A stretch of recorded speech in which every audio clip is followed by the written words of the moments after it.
уште кој не дојде да ни каже дека судството ни е сериозно метастазирано и тоа од различни болести. Една од најгорливите се бесконечните уставно навредувачки судски постапки кои што никако да се завршат. Многумина ќе се пронедат замрсени во судските постапки со години, само за да во определен период постапката почнат поново. Непочитувани граѓани, тоа не е ваша вина. Европската конвенција за човекови слободи и права ви гарантира право на судење во разумен рок.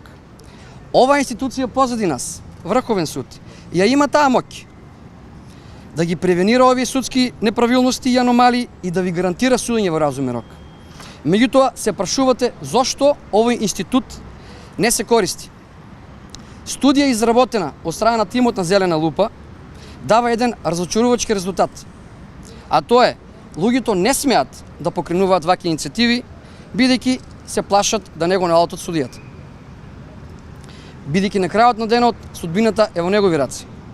За таа цел, тимот на Зелена лупа во соработка со холандска амбасада работи на прибирање и обработка на идеи со користење на споредбени правни искуства од други држави за тоа како овој институт да стане применлив.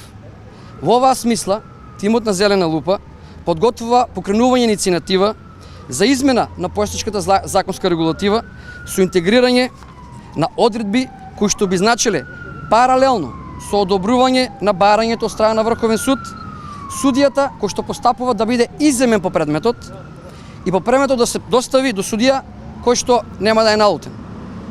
Воедно ги информирам секој граѓанин на Република Македонија дека Зелена лупа поднесе 10 иницијативи за заштита на право на судење во разумен рок до Врховен суд со кој што бара судот да се произнесе по ова прашање.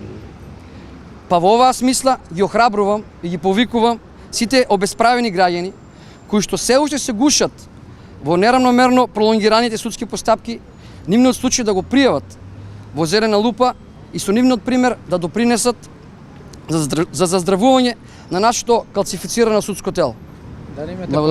Дали имате податоци на тоа колку иницијативи годишно се поднесени до Врховен за такви случаи? Последната иницијатива која што беше поднесена за работен спор, кој што се водел повеќе од 3 години, а максималниот рок е 6 месеци. Колку имате ли анализи, колку предмети не се завршени во разумен рок, на колку случаи со бројки имате ли таква анализи? Конкретна бројка не можам да ви кажам, меѓутоа процентот е запрепастувачки. Колкав е? Од прилика повеќе од 10%, значи луѓето постапуваат по предмети кои што се надвор од разумен рок.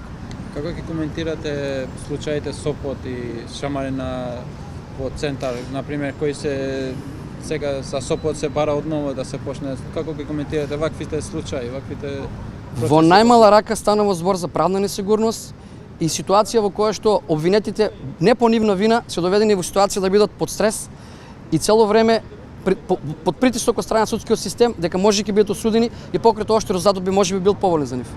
Пред 2-3 недели имаше Врховниот суд јавна седница за барање за заштита на законитоста за случај со Звонко Костовски со барањето за замрзнувањето на имотот на Дом Родопанова во предметот Талера. Звонко Костовски во Куч, меѓутоа нема се уште нема одлука од таа јавна седница дали од дека станува збор за одолговлекување на предметот. Вашето прашање го содржи и вашиот одговор. Да, станува збор, меѓутоа во конкретниот предмет станува збор значи за одлука на Врховен суд кој што се одлучува сама за себе, за прашање по чијата нивна надлежност.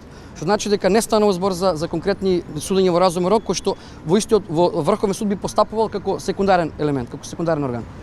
Од Врховниот суд велат дека немаат конкретни рокови до кога може да донесат одлука по барањето на СЈ. Прашањето ви е на место затоа што како ме слушавте добро, значи ќе забележите дека станува збор за разумен рок.